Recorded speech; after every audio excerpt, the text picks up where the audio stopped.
Have you ever felt exhausted by the endless effort to manifest, to become who you want to be? What if I told you there's a powerful, peaceful place beyond all the trying? A place where your desired reality isn't just something you hope for, but something you effortlessly are.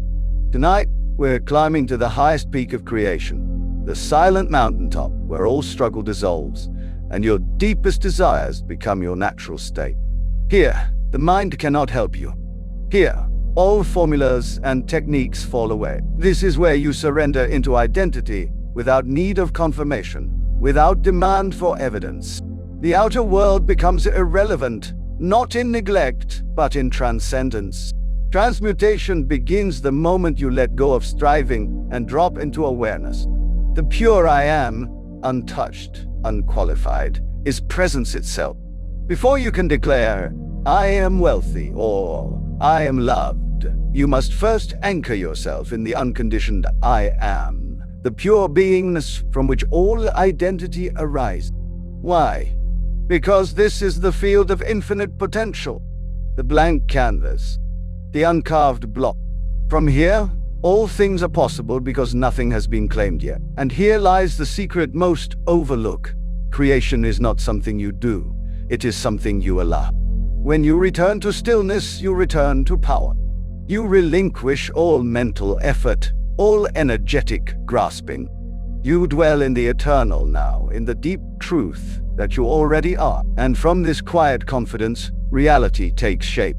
The old identity, when met with stillness, cannot survive. It depends on noise, on internal monologue, on self-judgment, on reaction. But stillness burns through illusion. It exposes every false belief for what it is, a temporary costume worn by the I am.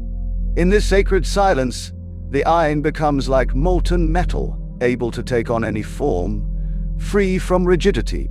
Here, you do not try to fix your life.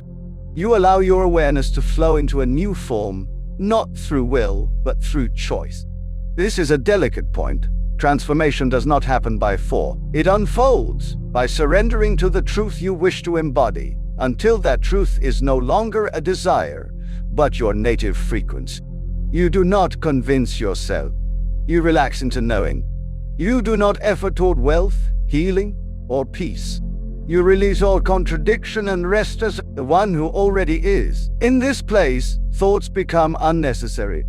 Affirmations become redundant. You simply radiate. Your very presence becomes a creative act. Let us be clear. This is not spiritual bypass. You are not ignoring your circumstances. You are transcending them. Not by denial, but by occupying a higher vantage point where circumstance is understood as a byproduct of identity, not a dictator of it. To transmute your I am is to purify your awareness, to remove all labels, all history, all borrowed names, and sit in the blazing light of presence until only what is real remains. And what remains, I am, full stop. Now from this purity you may clothe yourself anew. You may say, I am whole, and it will have power, not because the words are magical, but because you are speaking them from the silence where all truth originates. This is the realm of causation. This is where the word becomes flesh. As you practice resting in this source state, you will find your reactions change. Your thoughts soften, your triggers dissolve. Why? Because you are no longer identifying with the reactive self. You are no longer caught in the loop of defending, achieving, or seeking. You are rooted in being, and being is beyond lack.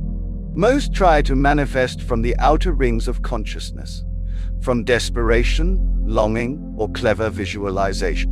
But you are being called inward to the throne room of awareness itself, to that still point from which all spirals outward. Here is where true creation begins, not in desire, but in knowing. You do not say, I want. You say, I am. You do not look for the sign. You become the sign. You do not hope for transformation. You realize you are the transformer. This is the final unveiling, when you no longer wait for change, because you are the change. Your state is the seed, and from it, the entire tree of experience grows. Do not worry about how. Do not concern yourself with sequence. These are illusions of time and space. In the I am, all is here, all is now, all is one. Your only work is to remain in truth. Return again and again to the still center. Let identity arise from there. Let the old die gracefully. Let the new bloom without effort. Feel it now, not just as a thought, but as a vibration. The simplicity, the clarity, the peace. I am. Nothing else is required. Nothing else is lacking. From this place, creation moves with you. Manifestation becomes organic. Opportunities appear without striving.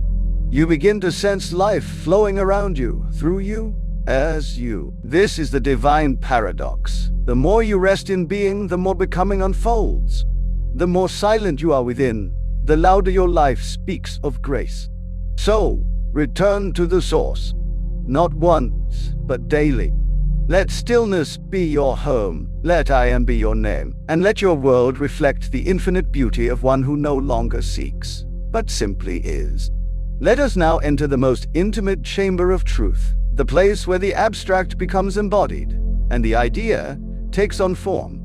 You have seen that your world is the shadow of your I am, and that assumption precedes manifestation. Now we move into the sacred practice of embodying your I am, where belief becomes identity and identity becomes creation. To embody I am is not to affirm with lips while the heart doubts. It is to become the thing assumed, to so fully identify with your chosen state that no contradiction is permitted to take root in consciousness. This is not effort. This is not pretending. This is the inward fusion of knowing and being. When you say, I am, you speak as the first chord. But unless you feel the truth of what you declare, unless you let it shape the way you move, speak, and respond to the world, the declaration remains inert, a hollow seed never watered by belief.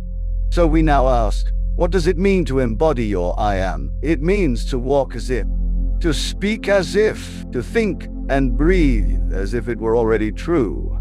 Not to force belief, but to accept it so fully that the old self no longer has a voice. This is not about acting. It is about inhabiting. The inner work is the preparation of the soil, but embodiment is the planting of the seed, the daily watering, and the unwavering expectation of the harvest. It is the moment you stop waiting and start being. Most people make the mistake of trying to manifest a result without becoming the person who would naturally live that result. They say, I want wealth, but continue to speak and think from the identity of lack. They say, I am loved, but inwardly expect rejection. And so their world remains loyal, not to their words, but to their identity. The world responds to what you are, not what you say, and what you are is determined by your I am, your internal sense of self. To embody I am is to collapse the separation between self and desire. No longer are you someone seeking the outcome. You are now the person who already has it. This is why Neville insisted you must live from the end. The end is not a result in time. It is a state of being in consciousness. Let us make this practical. Suppose your desire is abundance. To embody the I am of abundance, you must begin now to feel how one who is abundant feels. How does such a person walk? What do they no longer worry about? What assumptions fill their mind? What decisions do they make easily? Do not wait for your outer world to validate the shift. That is not embodiment, that is reaction. Instead, act from the state as if it were already secured. Not to fool the world, but to instruct it. Not to manipulate outcomes, but to establish your dominion. This embodiment must extend into the unseen moments, in your thoughts when no one is watching, in your self-talk, in the way you carry your body. Ask yourself throughout the day, am I embodying the version of myself who already is what I claim to be? You are not being asked to fake anything. You are being asked to remember. The I am you choose is not foreign.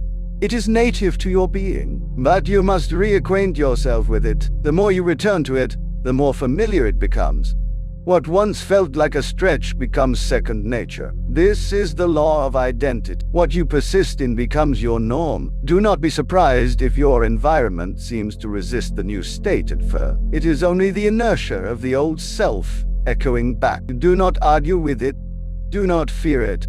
Simply remain in the assumption. The world has no choice but to conform. All it has ever done is mirror your persistent self-concept. Let me offer this. Embodiment is not something you wait to do until the world agrees with you. Embodiment is what causes the world to agree. You may ask, but what if I don't feel it yet? What if doubt still lingers? Then take your doubt not as failure, but as a signpost. Doubt is the old self seeking reassurance. But you need not fight it. Simply move your attention. Return again and again to the felt reality of the new I am. Assume it quietly. Assume it with gratitude. Let the feeling wash over you again and again. You are not trying to create something outside of you. You are simply acknowledging what already exists in the unseen. You are becoming the living proof of the invisible truth. As you do this, embodiment becomes effortless. You no longer try to feel abundant. You feel it because it is who you are. You no longer affirm, I am loved, with effort. You rest in love as your natural state. This is the great shift. This is where you move from concept to being. And once you cross that threshold, manifestation is not your concern. It is a certainty. It follows embodiment like shadow follows light. You have only one responsibility: to remain loyal to your I am, to no longer betray it by indulging in thoughts that deny your new identity. You are not required to know how your desire will unfold. You are only required to embody the state where it already has. This is your divine work. This is your sacred path. Walk as the one who already is. Live as the one who already has. And let the world rise up to reflect the truth of what you have become. For the law does not fail, and your I am, once embodied, must create its likeness in the world. Now that you understand the shadow is not separate from the source, that your outer world is the expression of your inner state, let us go even deeper into the implications of this principle. We begin not with the outer conditions, but with the stillness behind the mind, with the true source of all creation, the self-aware I am. You are not simply a human being observing reality. You are reality generating itself in real time through that. Assumptions of identity you persist in. To say I am is to invoke the power that fashioned galaxies, spun planets into orbit, and breathed life into flesh. Yet most wield this power unconsciously, assigning it to roles, moods, and fleeting conditions. But when you become aware, when you dare to take hold of your I am, you become the artist, not the art, the playwright, not the character. Let us be precise. The outer world is not delayed in its reflection of your state. It is obedient to your consciousness, always. But because there is an interval between planting and harvest, the unaware man thinks change must come from outside. He is blind to the cause. And so he walks in circles, rearranging shadows, never touching the light. But the awakened one, you, learns to live in reverse. You begin with the cause, the inner state. You begin with the feeling of already being the person who possesses that which is longed for. And then, with still conviction, you let the world reconfigure itself. To embody I am is not to strive for outcomes, but to rest in identity. Consider this. If you assume I am prosperous, and persist, not with anxious effort, but with quiet certainty, then your world must express well. Why? Because it is law. Because your identity is creative, not reactive. The world cannot resist the mold you give it, but you must occupy that mold long enough for it to solidify. Let us illustrate with clarity. Imagine a sculptor. She does not argue with the block of stone. She does not question whether the form will emerge. She knows that the shape already exists within the unformed, and her hands are merely tools to reveal what has always been. So too, your assumptions are the chisel. Your feeling of I am is the design. The world is the clay. Each state you enter is a new mold, a fresh signature, and the outer must adapt. But beware, the world tempts you to believe it has power. It seduces you with appearances, insisting that what you see is final. But you must never allow the seen to define the seer. The world is late to the truth. It always lags behind the imaginal act. Live from the truth, not toward it. This is the reversal of the natural order. When you understand that everything is but your I am in motion, you cease to fight. You stop striving. You stop pushing. And you begin to allow. You enter into being, and being is the ultimate authority. But how do you dwell in I am when the world contradicts it? Through discipline, through repetition, through inner alignment, you return again and again to the assumption of the fulfilled desire. You feel it until it feels normal. You allow its texture, tone, and emotional landscape to become more real than the evidence around you. Because the outer is slow to change, many give up too soon. They vacillate between faith and fear, shifting their I am unconsciously. But you, who have seen behind the veil, must persist in the unseen. This is not denial of reality. It is creation of it. Let the old world fall apart. Let the former self dissolve. For each time you declare, I am something greater, something truer, the former state must die. You cannot resurrect the new without burying the old. And oh, what power there is in the burial. When you surrender the old identity, not with regret, but with reverence, the space is cleared for the new manifestation to emerge. You cannot serve two masters. You cannot say, I am abundant, and live in the energy of lack. You cannot say, I am love, while continuing to expect rejection. Your vibration must match your declaration. But here's the miracle. The moment you fully inhabit the I am, everything begins to obey. People shift. Circumstances align. Synchronicities unfold. And not by force, but by resonance. You are a broadcasting station. Your state is your signal, and the world echoes back exactly what you send out. Change nothing outside. Change the inner dial. When the world seems silent or slow to respond, don't doubt the law. Inspect your state. Are you still dwelling in the assumption, or have you drifted into worry, doubt, or reaction? No judgment, only awareness. The power is always in the return. Come back again and again to your chosen I am. Each time you do, the shadow sharpens. The outer becomes clearer. The world begins to reflect the shape you hold. And that shape is up to you. Understand this well. No one else can assign you a state. No one else determines your I am. The world may label, but only you can identify. So choose consciously. Choose joyfully. Choose boldly. And then live from that choice.